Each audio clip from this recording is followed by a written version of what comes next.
નમસ્કાર ગુજરાત। આજના મુખ્ય સમાચારની અંદર અંબાલાલ પટેલે કહ્યું એટલે પાકું દિવાળીના દિવસે વરસાદ પડશે।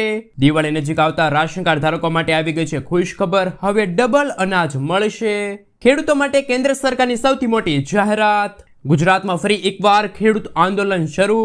ખેડૂતોનો ડુંગળી ફેંકીને વિરોધ। તો માર્કેટિંગ યાર્ડ 11 દિવસ રહેશે બંધ। ગુજરાતના મુખ્યમંત્રીની સૌથી મોટી જાહેરાત। ખેડૂતોને મળશે દિવાળી બોનસ। ટ્રેક્ટર ખરીદવા માટે મળશે 50% સબસિડી। વૃદ્ધોને મળશે દર મહિને 1200 રૂપિયા પેન્શન। એસબીઆઈમાં ખાતું ખોલાવવા ઉપર ખેડૂતોને મળશે 3 લાખ રૂપિયા સુધીની લોન। દીકરીઓને પણ મળશે 1 લાખ રૂપિયાની આર્થિક સહાય। આયુષ્માન કાર્ડ ધારકો આપે ધ્યાન। પશુપાલકો માટે આવી ગઈ છે ખુશ ખબર। 2 લાખ રૂપિયા સુધીની લોન થશે માફ। વિદ્યાર્થીઓ માટે શિક્ષણ મંત્રાલયનો સૌથી મોટો નિર્ણય। શું દિવાળી પહેલા ખેડૂતોના ખાતામાં જમા થશે ₹2000નો 21મો હપ્તો? કેન્દ્ર સરકારની અટલ પેન્શન યોજનાની સૌથી મોટી જાહેરાત। શું ગુજરાતમાં પણ મળશે મફત વીજળી? અને આજના સૌથી મોટા ખેડૂત ઉપયોગી સમાચાર જાણીશું આજના આ વિડીયોની અંદર। મિત્રો, દરેક સમાચાર દરેક માહિતી જણાવીએ એ પહેલા ગુજરાતના જે પણ મિત્રો ચેનલ ઉપર જો પહેલી વાર આવ્યા હોય તો મિત્રો ખાસ કરીને વિડીયોને એક લાઇક કરી ચેનલને સબસ્ક્રાઇબ કરવાનું ભૂલતા નહીં। સાથે આજનો આ વિડીયો છે જેને અંત સુધી જોતા રહેજો।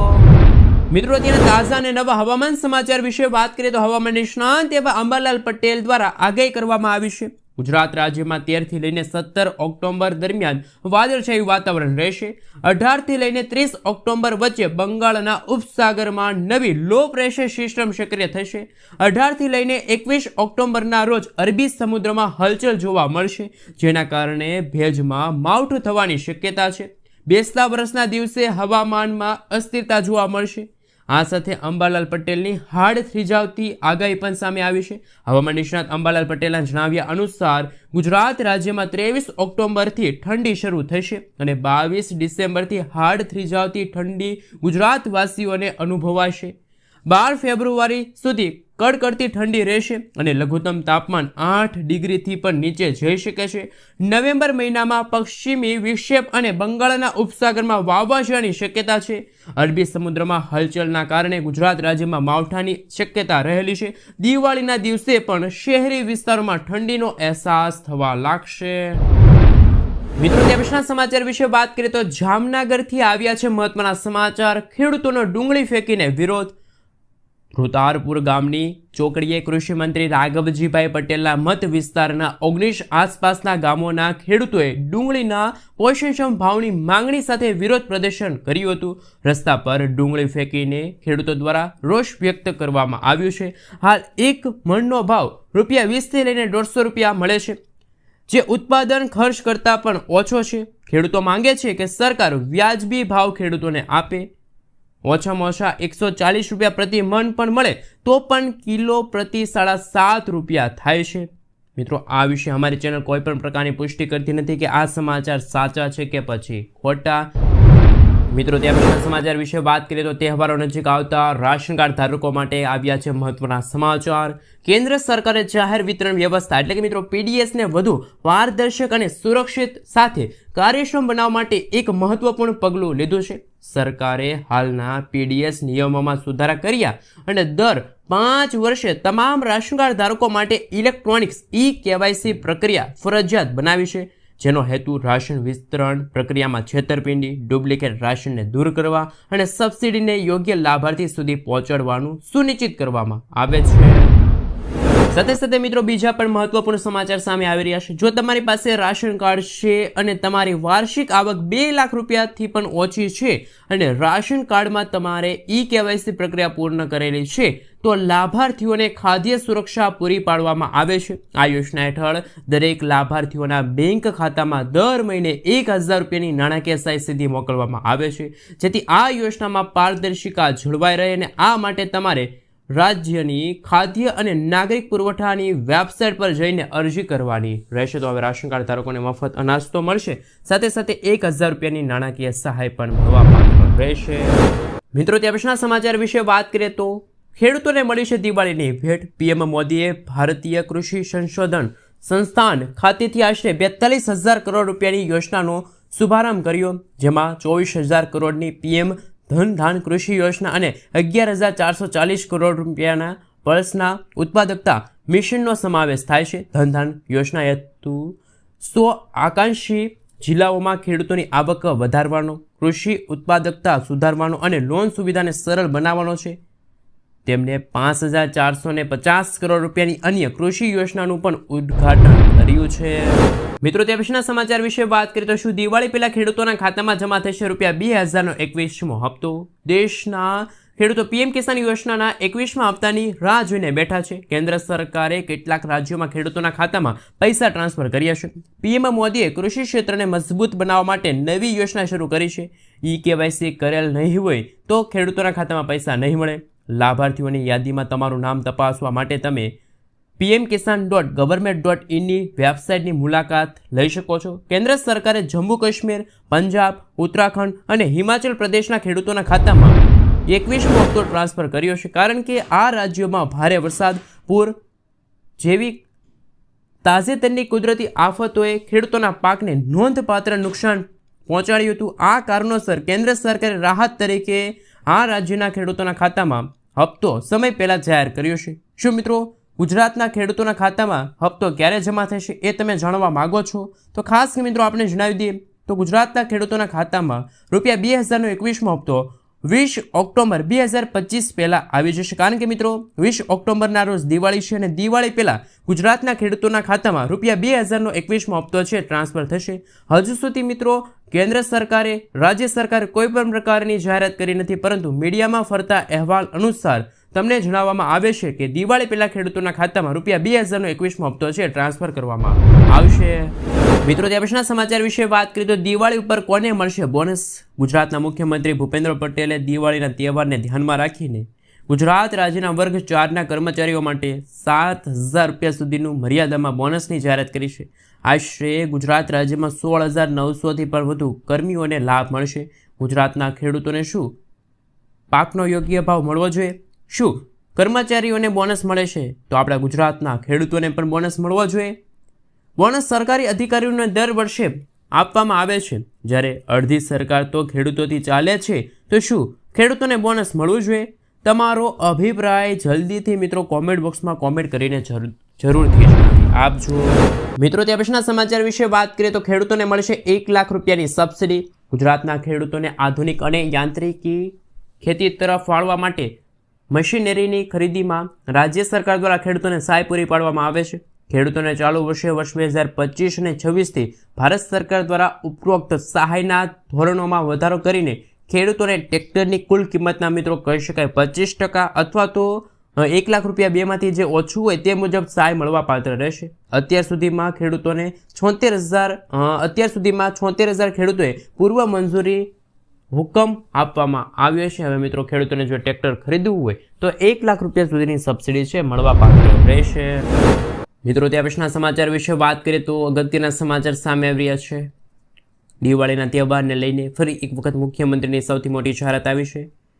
દિવાળીનો તહેવાર નજીક આવી રહ્યો છે ત્યારે ગુજરાત સરકાર કર્મચારીઓ અને પેન્શનરો માટે વધુ એક મોટી ખુશખબર લઈને આવી છે. હકીકતમાં તો ગુજરાત સરકાર દ્વારા ઓક્ટોબર મહિનાનો પગાર, ભથ્થા અને પેન્શનની ચૂકવણી દિવાળી પહેલાં કરવાનો નિર્ણય લીધો છે. સામાન્ય રીતે ગુજરાત સરકારના કર્મચારીઓને જે નિયમો એટલે કે મિત્રો જે મહિનાનો પગાર અથવા તો ભથ્થો ચૂકવવામાં આવે તે બીજા મહિનાના પ્રથમ 3 કામકાજના દિવસોમાં ચૂકવવામાં આવતા હોય છે. જો કે આ વર્ષે 20 ઓક્ટોબરના રોજ દિવાળીનો પૂર્વ આવી રહ્યો છે, તહેવાર આવી રહ્યો છે. આથી સરકારી કર્મચારીઓ અને પેન્શનરો ઉત્સાહપૂર્વક તૈયારી કરી રહ્યા છે. ઓક્ટોબર મહિનાનો પગાર, પેન્શન સહિતના ભથ્થા વહેલા ચૂકવવામાં આવશે. ત્યાર પછીના સમાચાર વિશે વાત કરીએ તો મિત્રો ખૂબ જ મહત્વના સમાચાર. આયુષ્માન કાર્ડ ધારકો આપજો ધ્યાન. તમારી પાસે મિત્રો આયુષ્માન કાર્ડ છે છતાં હોસ્પિટલની અંદર મફત સારવાર આપવામાં હોસ્પિટલનો સ્ટાફ આનાકાની કરે છે તો તમે મિત્રો ફરિયાદ નોંધાવી શકો છો. જે દર્શક મિત્રો હોસ્પિટલમાં મફત સારવાર આપવાની ના પાડવામાં આવે, તમારી પાસે આયુષ્માન કાર્ડ છે અને એ હોસ્પિટલની અંદર પણ આયુષ્માન કાર્ડ હાલે છે, તેમ છતાં હોસ્પિટલનો સ્ટાફ તમને ના પાડે છે કે આયુષ્માન કાર્ડ નહીં હાલે, તો તમે જે ટોલ ફ્રી નંબર આપ્યો છે અથવા તો જે આયુષ્માન કાર્ડનું જે પોર્ટલ છે ત્યાં જઈને તમે ફરિયાદ નોંધાવી શકો છો. મિત્રો, તમારી જાણકારી માટે જણાવી દઈએ તો કે 14,555 જે આયુષ્માન ભારત યોજનાનો રાષ્ટ્રીય સ્તરનો ટોલ ફ્રી નંબર છે, જેના પર દેશના કોઈ પણ ખૂણામાં રહેતા નાગરિકો ફરિયાદ નોંધાવી શકે છે. તો આયુષ્માન કાર્ડ ધારકો માટે આવ્યા છે ખૂબ જ મહત્વના અને અગત્યના સમાચાર. મિત્રો, ત્યાં પછીના સમાચાર વિશે વાત કરીએ તો શું ગુજરાતમાં પણ ગુજરાતવાસીઓને મળશે મફત વીજળી? કારણ કે ભારત દેશમાં એવા 5 રાજ્યો છે કે જ્યાં રાજ્ય સરકાર તરફથી મફત વીજળી આપવામાં આવે છે. સૌપ્રથમ મિત્રો દિલ્હીમાં 200 યુનિટ મફત વીજળી આપવામાં આવે છે. ત્યાર પછી છે ઝારખંડ, ત્યાં પણ 125 યુનિટ મફત વીજળી આપવામાં આવે છે. રાજસ્થાનમાં પણ 5 લાખ પરિવારોને 300 યુનિટ મફત વીજળી આપવામાં આવે છે. હિમાચલ પ્રદેશમાં 125 યુનિટ, જ્યારે પંજાબમાં 300 યુનિટ મફત વીજળી આપવામાં આવે છે. આ સાથે મિત્રો જ્યારે પણ ચૂંટણી નજીક આવતી હોય છે ત્યારે દરેક રાજ્યના જે પક્ષો હોય છે એમના દ્વારા જાહેરાત કરવામાં આવતી હોય છે કે મફત વીજળી આપવામાં આવે. તો મિત્રો તમારું શું કહેવું છે? ખરેખર ગુજરાતમાં અત્યારે મફત વીજળી મળવી જોઈએ કે ના મળવી જોઈએ? ખાસ નીચે કોમેન્ટ બોક્સમાં જણાવી આપજો. મિત્રો, ત્યાં પછીના સમાચાર વિશે વાત કરીએ તો પશુપાલકોને મળશે હવે આર્થિક સહાય. જી દર્શક મિત્રો, ગુજરાત સરકાર દ્વારા ગાય સહાય યોજના 2025ની જાહેરાત કરવામાં આવી છે. આ યોજના હેઠળ દરેક ગાય માટે 900 રૂપિયાની નાણાકીય સહાય આપવામાં આવે છે, જે વાર્ષિક કહી શકે કે 12 મહિનાના 10,800 રૂપિયા થાય છે. આ સહાય ગામના સંભાળ ખર્ચમાં મદદ કરવા માટે રચાયેલ છે. આ યોજનાનો લાભ લેવા માટે ખેડૂત ગુજરાત રાજ્યનો કાયમી રહેવાસી હોવો જોઈએ અને ખેડૂતને પોતાની જમીન હોવી જોઈએ અથવા તો ભાડાની જમીન અને ખેતી કરવા માટે ખેતી કરતા હોવા જોઈએ. યોજનાના હેઠળ દરેક ખેડૂતને વધુમાં વધુ 4 ગાય માટે છે સહાય મળવા પાત્ર રહેશે. તો પશુપાલકો માટે પણ આવી ગયા છે સૌથી મોટા ખુશખબર.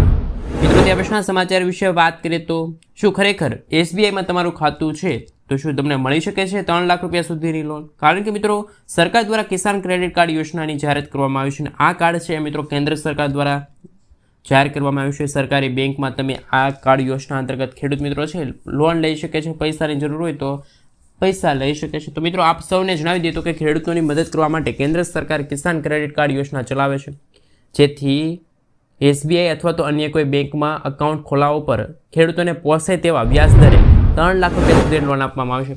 આ યોજના દ્વારા ખેડૂતોને મહત્તમ 7% વ્યાજ મળે છે. 3 લાખ રૂપિયા સુધીની લોન તમે લઈ શકો છો. સરકાર સમયસર લોન પરત કરનાર ખેડૂતોને વ્યાજદરમાં 3%ની છૂટ આપે છે. આ સ્કીમ હેઠળ લીધેલી લોન પર 4% વ્યાજ ખેડૂતોને ચૂકવવું પડશે. તેમજ આ યોજનાનો લાભ 18થી લઈને 75 વર્ષના જે દરેક ખેડૂતો છે લઈ શકે છે. આ યોજના હેઠળ વિવિધ પ્રકારના કૃષિ કાર્યો માટે છે એ લોન લેવામાં આવે છે. તો ખેડૂતો માટે આવી ગઈ છે ખુશ ખબર. તમારું જો SBIમાં ખાતું છે, તમારી પાસે કિસાન ક્રેડિટ કાર્ડ છે, તો ખેડૂતોને હવે ખેતી માટે પૈસાની જરૂર હોય તો ખેડૂતો આ યોજના અંતર્ગત લોન લઈ શકે છે. મિત્રો, ત્યાં પછીના સમાચાર વિશે વાત કરીએ તો રેલવે મુસાફરો માટે પણ આવી ગઈ છે મોટી ભેટ. ભારતીય રેલવે મુસાફરોને તેમની કન્ફર્મ ટિકિટની તારીખ બદલવાનો વિકલ્પ અપાય છે. મુસાફરોએ આ માટે કોઈ વધારાનો ચાર્જ ચૂકવવો પડશે નહીં. રેલવે મંત્રી અશ્વિની વૈષ્ણવે પોતે જ આ વ્યવસ્થા અંગે અધિકારીઓને સૂચના આપી અને એવો દાવો કરવામાં આવ્યો કે હવે આવનારું વર્ષ 2026 જાન્યુઆરી 2026માં આ સુવિધા શરૂ થશે. એકવાર આ સુવિધા લાગુ થયા પછી મુસાફરોને તેમની મુસાફરી યોજનાના અણધાર્યા ફેરફારોને કારણે કોઈ નુકસાન થશે નહીં. મિત્રો, ત્યાં પછીના સમાચાર વિશે વાત કરીએ તો શિક્ષણ મંત્રાલયનો મોટો નિર્ણય. એપ્રિલ 2026થી શરૂ થતા આવનારા નવા શૈક્ષણિક સત્ર 2026 અને 27 માટે ભારતીય શાળાઓના 3જા ધોરણથી AIને અભ્યાસક્રમમાં સામેલ કરવાની તૈયારી ચાલી રહી છે. શિક્ષણ મંત્રાલય આ પહેલને સ્કેલ ઇન્ડિયા ઇકોસિસ્ટમ સાથે જોડીને નાના બાળકોને ડિજિટલ અને તકનીકો જ્ઞાન આપવા માંગે છે. હાલમાં CBSEમાં ધોરણ 6 થી લઈને AI એક મોડ્યુલ તરીકે ભણાવવામાં આવે છે. આ બદલાવ માટે શિક્ષકોને તાલીમ આપવા માટે અભ્યાસક્રમ માટે તૈયાર કરવા માટે પગલાં પણ લેવામાં આવી રહ્યા છે. મિત્રો, ત્યાં પછીના સમાચાર વિશે વાત કરીએ તો ખૂબ જ મહત્વના સમાચાર સામે આવી રહ્યા છે. ખેડૂતોની દિવાળી સુધરી જશે, બોનસ પણ મળવા જઈ રહ્યું છે. જ્યારે દર્શક મિત્રો તમારી પાસે અંતિમ તક છે 31 તારીખ પહેલાં આ કાર્ય પૂર્ણ કરી લેજો. સરકારે ખેડૂતોને તેમના ખરીફ પાકોના પોષણ ભાવ મળી રહે એ હેતુથી ખરીફ માર્કેટિંગ સિઝન 2025-26 માટે લઘુત્તમ ટેકાના ભાવે MSP ડાંગ છે, બાજરી છે, જુવાર છે, રાગી છે, મકાઈની ખરીદીની જાહેરાત કરી છે. ગુજરાત રાજ્યના નાગરિક પુરવઠા નિગમ લિમિટેડ દ્વારા 1 નવેમ્બર 2025થી 30 જાન્યુઆરી 2026 સુધી કરવામાં આવશે. આ વર્ષે સરકારે બાજરી, જુવાર, રાગી માટે ટેકાના ભાવ ઉપરાંત પ્રતિ ક્વિન્ટલ 300 રૂપિયા બોનસ આપવાની જાહેરાત કરી છે. જે ખેડૂતો આ યોજના લાભ લેવા માંગતા હોય તેઓ 1 થી લઈને 31 એટલે કે મિત્રો હવે 31 તારીખ તમારી પાસે અંતિમ છે. 31 ઓક્ટોબર દરમિયાન બાયોમેટ્રિક્સ ઓથેન્ટિકેશન દ્વારા ઓનલાઈન નોંધણી છે કરાવી દેજો. મિત્રો, ત્યારબાદના અને આજના સૌથી મોટા ખેડૂત ઉપયોગી સમાચાર વિશે વાત કરીએ તો કપાસ બજારની વાત કરીએ તો ગઈકાલે કપાસના ભાવ રાજકોટ માર્કેટિંગ યાર્ડમાં આશરે 1221થી લઈને 1650 રૂપિયા હતા, જ્યારે અમરેલી માર્કેટિંગ યાર્ડમાં કપાસનો ભાવ 700થી લઈને 1500 રૂપિયા સુધી બોલાયો. તેમજ સાવરકુંડલા માર્કેટિંગ યાર્ડમાં કપાસનો ભાવ 1200થી લઈને 1600 રૂપિયા સુધી બોલાયો. જસદણ માર્કેટિંગ યાર્ડમાં કપાસનો ભાવ 800થી 1540 રૂપિયા બોલાયો, જ્યારે મહુવા માર્કેટિંગ યાર્ડમાં કપાસનો ભાવ 400થી લઈને 1569 રૂપિયા સુધી બોલાયો છે. તેમજ ગોંડલ માર્કેટિંગ યાર્ડમાં કપાસના ભાવ 1101થી લઈને 1601 રૂપિયા સુધી બોલાયો. કાળાવાડ માર્કેટિંગ યાર્ડમાં પણ કપાસનો ભાવ 1111થી લઈને 1500 રૂપિયા સુધી બોલાયો. આજે જામજોધપુરમાં માર્કેટિંગ યાર્ડમાં કપાસનો ભાવ 800થી લઈને 1500 રૂપિયા સુધી બોલાયો. તેમજ ભાવનગર માર્કેટિંગ યાર્ડમાં 1000થી લઈને 1615 રૂપિયા સુધી બોલાયો છે. તો આ મિત્રો સાવરકુંડલા માર્કેટિંગ યાર્ડમાં કપાસનો ભાવ સૌથી વધુ એટલે કે ઓછામાં ઓછો 1200 રૂપિયા અને વધુમાં વધુ 1655 રૂપિયા સુધી ભાવ છે બોલાયો હતો.